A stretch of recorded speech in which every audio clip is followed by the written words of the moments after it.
Chapter 2. I'll make some comments at the end, maybe. The squad car left them off on Sandymount Road, so as not to bring attention to itself. They turned on to Seafort and walked to O'Reilly's. Luckily, Peter only recognised one man in the pub, and that was because he bought his Heineken cans from him in Sandymount. "Good man, Kev," he said to the man in the corner.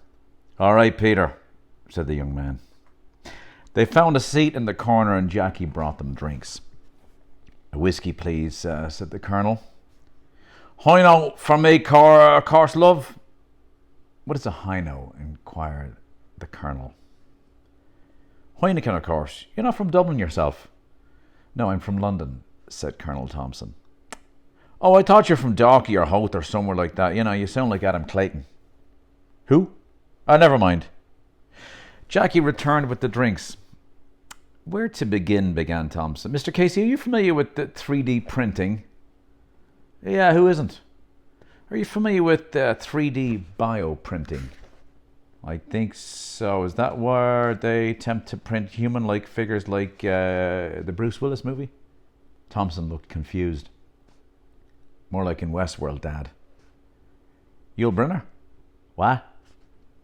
Now Jackie looked confused. "No, the newer one," said Jackie.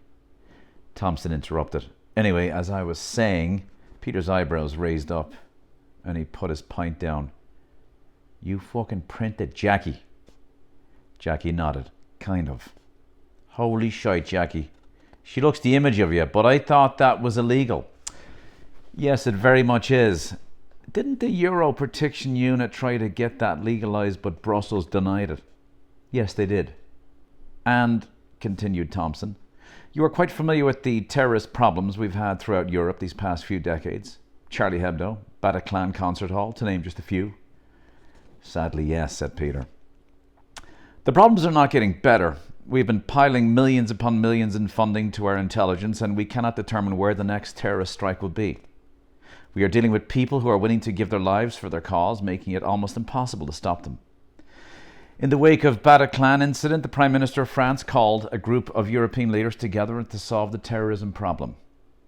They created the task force you alluded to, the ECPU, the European Central Protection Unit. Up until then, the police intelligence units in each country were attempting to be more vigilant and sharing information, but it wasn't enough. We needed a type of CIA, but since the states of Europe are not quite united in the same way our American friends are, it was a bigger challenge. And so ECPU formed. The unit was formed and commissioned by the heads of state to come up with a counterterrorism solution that could avoid future Paris-type atrocities. They worked hard to come up with a solution after solutions, but finally came up with one that could have a chance. When they brought it forward, it was shot down on ethical and legal grounds. Politicians felt that creating such cyborgs-type creatures would cause harm. They were concerned that people would be uncomfortable not telling a cyborg from a human. The government was also afraid that we may lose control of the cyborgs, that they could become self-sufficient and go rogue. And so after our project was rejected, ECPU would remain a central agency for European protection, but it would act more like a switchboard operator, ensuring communications were flowing between intelligence services in European countries. ECPU had great potential to be a strike back on these terrorists, but our project was rejected. "Ready for another drink, Dad?" asked Jackie. "Sure, love. Give me one of those whiskies he's having." "No Heineken?" "Oh, yeah, I'll take both," said Peter. After his shaking hand reached for his pocket, Thompson handed Jackie a credit card while waving Peter off. Peter put on his jacket. "Sorry, please put it on this, Jackie. Apologies, I had you purchase those first set of drinks," said Thompson. Jackie took his card and went to the bar as Peter watched his daughter. His eyes widened. "I can't believe you fucking printed Jackie." "We printed the frame of a woman in her 20s, close to Jackie's height. She is Jackie now, but her face will change. The cyborgs have the ability to change facial structure and hair color. We had her do that for effect, for dramatic effect, if you will. We wanted to get your attention." "It worked," Peter said. This is where I need your secrecy, Mr. Casey. There's a reason we are telling you all of this, and it is not so that you can share it with your friends in the pub. Operation Resident Warrior proposed making cyborgs and placing them throughout Europe. They would be armed at all times, hold false identities, some would hold jobs, but would be ready at all times to strike back should the need occur. Jackie returned with the drinks. So what has Jackie to do with all this? Why did you clone her?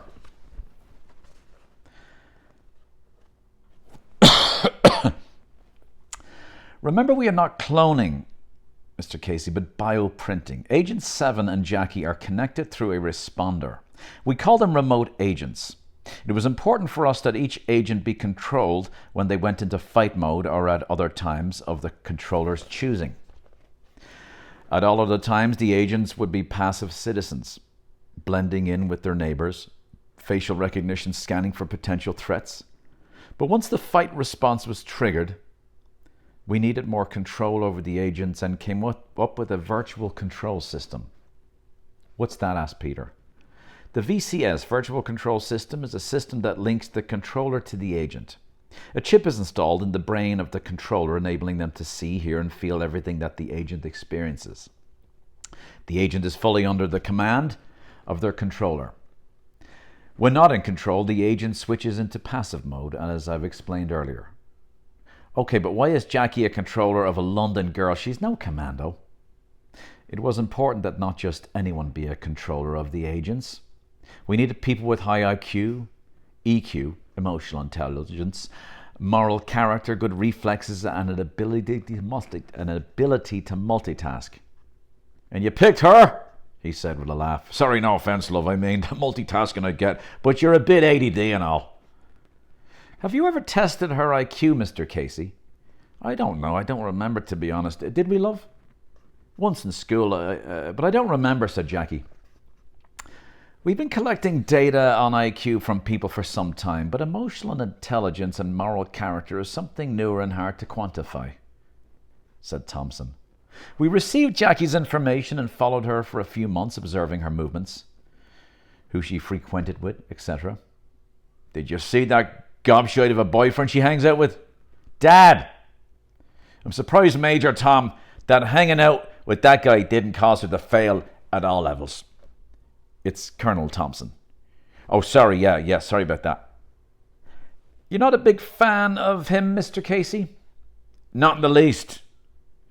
Well, Colonel, God help Europe then. That's all I can say.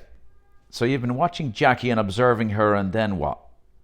She was travelling down Ringsend Road one night without a light on her bicycle, and it was the chance we'd been looking for. So our Garda friend, who you saw earlier, picked her up and brought her down to the station. We brought her to the basement and interviewed her. I was really scared, said Jackie. I'd say so. All that for no light in your fucking bike. In my day, the Garda give you a clatter around the head and tell you to buy a light. We needed an excuse to get her in. We could tell from her conversations and social media presence that her EQ was high. Testing her reflexes and her multitasking skills involved making up other stories, but we felt we had the right person. So we took the risk and brought her in. She has been controlling Agent 7 for a few months, but was in training months before that. But that's crazy. I know she works at Easton's full-time, and she stops by the house a lot, so how can she be working full-time agent controlling that lady in London? That's where multitasking comes in, Dad. I still have to keep my job and life, and the agent needs to be engaged. I have to do that at the same time as I do my life here. That's insane. Why don't they just move you down there into the basement and have you control the agent there full time? Mr. Casey, in order for this to be successfully scaled, we can't have people disappearing from life. The more we grow the network of controllers, the more we risk blowing their cover if they suddenly start to move out of town or get other jobs.